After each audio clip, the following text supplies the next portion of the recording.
Chapter 2 Drooping Wings. It was December 10 years later. Carol had seen 9 Christmas trees lighted on her birthdays, one after another. 9 times she had assisted in the holiday festivities of the household, though in her babyhood her share of the gaieties was somewhat limited. For 5 years, certainly, she had hidden presents for Mama and Papa in their own bureau drawers, and harbored a number of secrets sufficiently large to burst a baby brain, had it not been for the relief gained by whispering them all to Mama at night, when she was in her crib, a proceeding which did not in the least lessen the value of a secret in her innocent mind.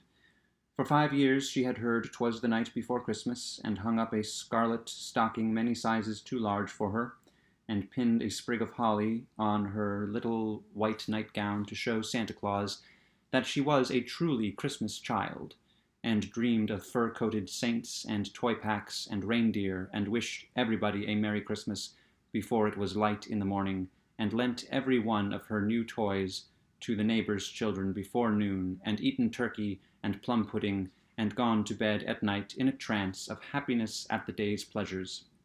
Donald was away at college now. Paul and Hugh were great manly fellows, taller than their mother. Papa Bird had gray hairs in his whiskers, and Grandma, God bless her, had been 4 Christmases in heaven. But Christmas in the bird's nest was scarcely as merry now as it used to be in the bygone years, for the little child that once brought such an added blessing to the day lay month after month a patient, helpless invalid in the room where she was born. She had never been very strong in body, and it was with a pang of terror her mother and father noticed, soon after she was 5 years old, that she began to limp, ever so slightly, to complain too often of weariness, and to nestle close to her mother, saying she would rather not go out to play, please. The illness was slight at first, and hope was always stirring in Mrs. Bird's heart. Carol would feel stronger in the summertime, or she would be better when she had spent a year in the country, or she would outgrow it, or they would try a new physician. But by and by it came to be all too sure that no physician, save one, could make Carol strong again, and that no summertime nor country air, unless it were the everlasting summertime in a heavenly country, could bring back the little girl to health. The cheeks and lips that were once as red as holly berries faded to faint pink. The star-like eyes grew softer, for they often gleamed through tears, and the gay child laugh that had been like a chime of Christmas bells gave place to a smile so lovely, so touching, so tender and patient, that it filled every corner of the house with a gentle radiance that might have come from the face of the Christ child himself. Love could do nothing.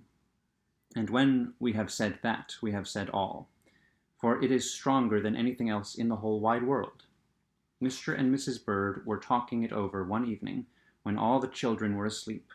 A famous physician had visited them that day and told them that sometime, it might be in 1 year, it might be in more, Carol would slip quietly off into heaven, whence she came.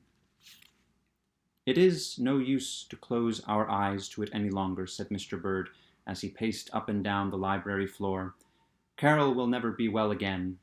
It almost seems as if I could not bear it when I think of that loveliest child doomed to lie there day after day, and what is still more, to suffer pain that we are helpless to keep away from her. Merry Christmas indeed. It gets to be the saddest day in the year to me." And poor Mr. Bird sank into a chair by the table and buried his face in his hands to keep his wife from seeing the tears that would come in spite of all his efforts. "But Donald, dear," said sweet Mrs. Bird with trembling voice, "Christmas Day may not be so merry with us as it used, but it is very happy, and that is better, and very blessed, and that is better yet. I suffer chiefly for Carol's sake, but I have almost given up being sorrowful for my own. I am too happy in the child, and I see too clearly what she has done for us and the other children. Donald and Paul and Hugh were 3 strong, willful, boisterous boys, but now you seldom see such tenderness, devotion, thought for others, and self-denial in lads of their years. A quarrel or a hot word is almost unknown in this house, and why? Carol would hear it, and it would distress her.